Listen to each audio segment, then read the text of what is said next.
Today I effed up by making a joke and losing the right to see my daughter. So I got home from working out of town Thursday night, and my wife warns me that there is a problem with my 7-year-old daughter. Beth comes in and I can see that she has a few bug bites on her face and then one of her eyelids is a little droopy. She feels fine though. I am off work the next day and my wife is going to the office. I wake Beth up for breakfast, and her eye is now much worse. It is more than half closed and a little red. She still feels fine. As soon as the doctor opens, I call them and they tell us to come in. We get there and I go to check in. The receptionist that I have never seen looks at my daughter and says, "Oh, my goodness, what happened?"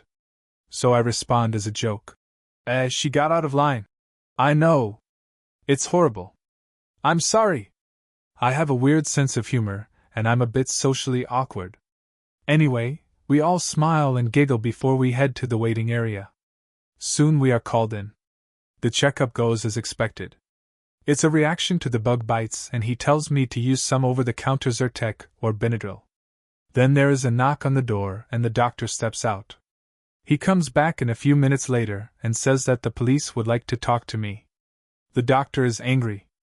We all head to the doctor's office to talk. There is a policeman and a policewoman. The policewoman starts making small talk with my daughter and asks if she wants to go in the other room and read a book. My daughter has an irrational fear of the police from when her older brother would threaten to call them whenever she went in his room. So she says no and buries her face in my side. The police then tell me that it is better that she is in another room. I saw one of Beth's cheer coaches bring her son in soon after we got there and mention that she may still be there to watch her. The doctor, still visibly angry, goes to check and she is, so Beth goes to sit with her in the waiting room. The police explain that they have a report of possible child abuse. The doctor explains that this was a simple misunderstanding. He just examined my daughter, and there is no abuse. I now realize that it is the receptionist that he is angry with. She makes an excuse and leaves the room. He says that he thinks he has to let her go. He says this is the second incident in 2 weeks. He says that her bad judgment got his practice, and the entire executive park closed for 4 hours last week, and his neighbors now hate him. The police are apologetic but say they need to do a full investigation and ask if I can come to the station. A friend comes to pick up my daughter, who is freaking out at this point. We get to the station, they allow me to drive there myself, and my uncle, who is a lawyer, meets me there. The police are apologetic and say they already know what happened, but a full investigation and report need to be done. They say it is a minimum of 3 to 5 days, maybe longer. I call my wife, who goes ballistic. The county attorney says that they normally seek restraining orders in these cases, but if I sign an agreement to stay away from my daughter until the investigation is closed, they would not seek one. My uncle recommends this as the restraining order would be public record. I stay at my brother's for the weekend and schedule an out-of-town trip that I really don't need to make for this week. I can't wait to get home to see my family and sleep in my own bed, but I'm pretty sure my wife will have me on the couch for a little while. That's the end of the story. However, I want to provide an update.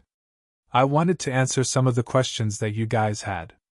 I want to thank all of you guys for the kind words and support. For those of you saying that I am an idiot, you are probably right. I will not be sleeping on the couch. My wife got over this fairly quickly and is no longer angry. At least not at me. I am heading home from Boston tomorrow evening and I think everything should be resolved by then. I will not be taking legal action against the receptionist. She was very young, did not do this out of animosity. I do not know what, if anything, will happen to her job. I am not pushing for her to lose it. The other story about the receptionist goes like this, as told to me by the doctor. A few weeks ago, the lights in the parking lot of the executive park blew and the landlord had trouble getting them fixed, so he rented temporary light stanchions for the businesses that are open past sundown until they could figure out the problem. These lights apparently ran on gas or diesel. The receptionist came back from lunch one day and smelled something, so she called the state's Department of Environmental Protection to say that she believed that there was a fuel leak. The DP closed the parking lot for the rest of the day for cleanup. It turned out to be nothing. That's it for now. Let's see what the commenters have to say. First comment. Whoa, this is weirdly similar to something my own dad did. Once my sister got a mosquito bite on her face that swelled her eye up, and when the chemist asked what happened, my dad, who couldn't even speak the language, decided doing a punching motion to her 8-year-old face while laughing was a good option. The look on the women's face, turns out laughing isn't so universal after all. Luckily there were no repercussions though. Next comment. Man, that is rough. I can imagine how much that sucks. I see it as a hidden luck that it was at the doctor's office, and he could completely say, "There is no abuse." I imagine if the joke had been made on your way out, and they met you at your home, it would have been even worse. This will pass. Keep being an awesome, non-abusive father. Another comment. I have no children, but I felt sick imagining to be in your position. The receptionist definitely overreacted. If anything, she should have talked to the doctor to have her opinion and get confirmation. The fact that she didn't makes me think she got involved. For the thrill of it. Also, your joke was amusing. Hope it gets sorted out fast and with no repercussion. Final comment. That sucks.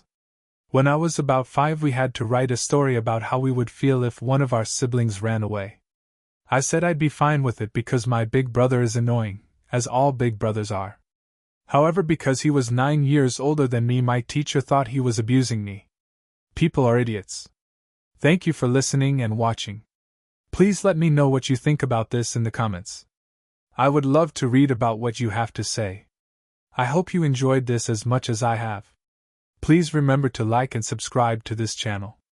Have a nice day.